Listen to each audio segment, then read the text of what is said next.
اچھا یہاں پہ جتنی ویڈیوز آپ ہی ہم دیکھتے ہیں ایک نا ایک فیل ہوتا ہے کہ جیسے نا کوئی رافضی بیٹھ کے نا اپنے اسٹیج کے اوپر لگا ہوا ہے, اور یہ ایک فیلنگ ایک آتی ہے کیونکہ جب باغ فدق کی بات آتی ہے, آج سے 6 سال پہلے آپ نے کہا تھا کہ میں ایک کلپ بناؤں گا اور جیسے میں پورا ڈیٹیل سے سرچ کر کے چیز نکال کے لاتا ہوں, میں 4-5 گھنٹے 6 گھنٹے کا کوئی کلپ بناؤں گا. وہ 6 سال گزر گئے ہیں. آپ نے دو الگ باتیں, آپ نے بات کر دی رافضیوں والی, ایک بات کر دی ناسبیوں والی, ایک بات پہ رہے نا. لیکن دیکھیں نا, میں تو نہ رافضی ہوں نہ ناسبی ہوں, میں تو الحمدللہ اہل سنت کے منہج پہ ہوں, کتاب و سنت کا ماننے والا ہوں. السلام علیکم ورحمۃ اللہ وبرکاتہ. اللہ سے دعا کرتے ہیں کہ آپ لوگ خیریت سے ہوں گے. سیاہ سنی فرقے کب بنے؟ تو یہ جو ویڈیو ہے یہ سیاہ اور سنی کا جو فرقے کا آغاز ہوا تھا اس کے ریلیٹڈ جو ہے باتیں ہیں, اور علی مرزا نے اس سوال کا جواب جو ہے بہت اچھے طریقے سے دیا ہے اور انہوں نے بتایا ہے, اور آپ بھی سنیں گے تو آپ کو بھی سمجھ میں آئے گا کہ کیا معاملہ تھا اور کس طریقے کا معاملہ جو ہے سامنے آیا ہے.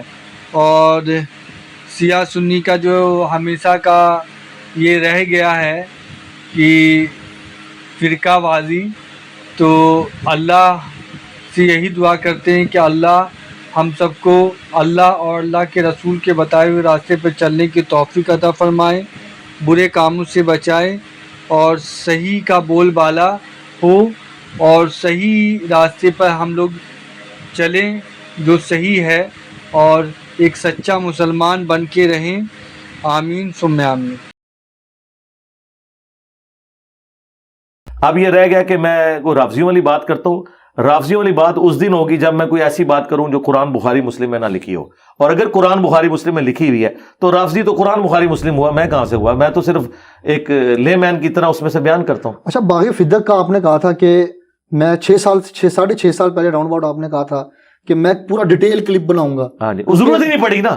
آپ ایک بات سے کیسے مائنس کر سکتے ہیں کہ جی وہ مینیجریل ایشو تھا, مینیجریل ایشو کی وجہ سے ایسا ہو گیا, اتنا بڑا فرقہ لانچ ہو گیا, اتنا بڑا فرقہ بن گیا. وہ اس کی وجہ سے نہیں لانچ ہوا, وہ آپ کے ماموں کی وجہ سے لانچ ہوا ہے. ہاں یہ ذہن میں رکھیے گا.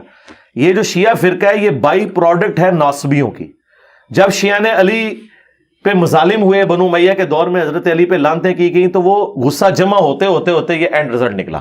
جس طرح میں آج آپ کو بتاتا ہوں کہ آپ کے ایکس آرمی چیف نے جاتے ہوئے آخری تقریر کی ہے کہ 70 سال سے فوج قربانیاں دے رہی ہیں, لیکن دنیا میں سب سے زیادہ گالیاں ہماری فوج کھاتی ہے, باوجود اس کے کہ سب سے زیادہ قربانیاں ہم لوگ دیتے ہیں. تو انہوں نے کیا کہا کہ اس کی ریزن یہ تھی کہ ہم پالیٹکس میں دخل دیتے تھے, اب ہم نہیں دیں گے. یہی کہا نا انہوں نے. تو انہوں نے ایک ریزن بتائی کہ یہ ایک دن میں نہیں ہوا, 70 سال کا غصہ جمع ہوا ہے, جو اینڈ میں آج اس حالت میں نکلا ہے کہ اس وقت پاکستان کی کوئی پولیٹیکل جماعت 2 بول ہمدردی کے فوج کے لیے بولنے کے لیے تیار نہیں ہے. اس کی وجہ ان کی پالیسیز ہے پیچھے کی. اب انہوں نے ٹھیک کیا نا, تو اب ذرا رکو, ذرا صبر کرو, آگے چلو, اتنی جلدی تو نہیں ہوگا. تو یہ جو اس وقت اینٹی فوج بیانیہ آیا ہے نا, یہ بائی پروڈکٹ ہے اس کا جو انہوں نے لچ تل کے رکھا 70 سال تک پالیٹکس میں. اب یہاں پہ ہیں, جب یہ لچ تل کے رکھے گی بنو امیہ 60 سال تک ممبروں پہ حضرت علی پہ لعنت کروائے گی, تو اس کا اینڈ رزلٹ پھر یہ نکلے گا کہ رافضیت کا فتنہ اٹھے گا. تو پھر اب آپ صبر کریں گے, اب طریقے سے آپ نے اس مقدمے کو لے کے چلنا ہے. اس مقدمے کو لے کے چلیں گے اور ان کو بتائیں گے کہ یہاں پہ معاملہ مس ہینڈل ہوا, یہاں پہ آپ کا موقف غلوب پہ مبنی ہے, جس طرح ہم نے بتایا ہے. ہماری اس پلیٹ فارم کے ساتھ کتنے لوگ اٹیچ ہیں. آپ باغ فدق کی بات کریں, لفظ فدق ہوتا ہے زبر کے ساتھ, فدق نہیں فدق نہیں فدق. ہاں یہ یاد رکھنا ہے. یہ مولوی والی غلطی نہیں نکالی, میں چاہ رہا ہوں کیونکہ ایک پلیٹ فارم ہے, ایک اچھی بات لوگوں تک چلے. یہ باغ فدق کا یا جاگیر فدق بیسیکلی اس کا جو ایشو ہے نا, اس کو میں نے to cut the story short یہ کیا تھا کہ at the end of the day سیدنا علی رضی اللہ تعالیٰ عنہ بقول شیعہ کے امت کے وسیع تر مفاد میں اس فیصلے پہ خاموش ہو کے ایکسیپٹ کر لیتے ہیں اسے, اور بقول اہل سنت کے وہ اس فیصلے کو درست سمجھتے ہوئے ایکسیپٹ کر لیتے ہیں. دونوں نے یہ مان لیا کہ ایکسیپٹ کر لیا. کس نے؟ مولا علی نے. اب مولا علی نے ایک فیصلے کو ایکسیپٹ کیا, پوری زندگی انہوں نے حضرت ابوبکر یا حضرت عمر کے ساتھ اس معاملے میں کوئی لڑائی نہیں کی. تو آج 1400 سال کے بعد جو ایشو پہلے ریزالو ہو چکا تھا, اس کو دوبارہ سے اٹھانے کی ضرورت نہیں ہے.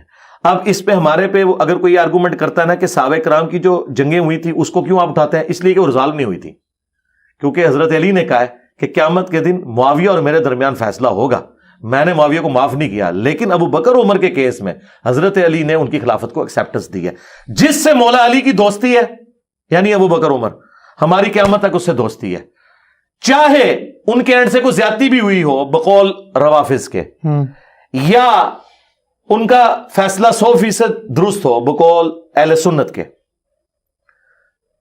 تب بھی اینڈ رزلٹ یہ ہے کہ حضرت علی نے کمپرومائز کیا, ہم کمپرومائز کرتے ہیں, اس میں سے نکالنے کی کوئی فائدہ نہیں ہے.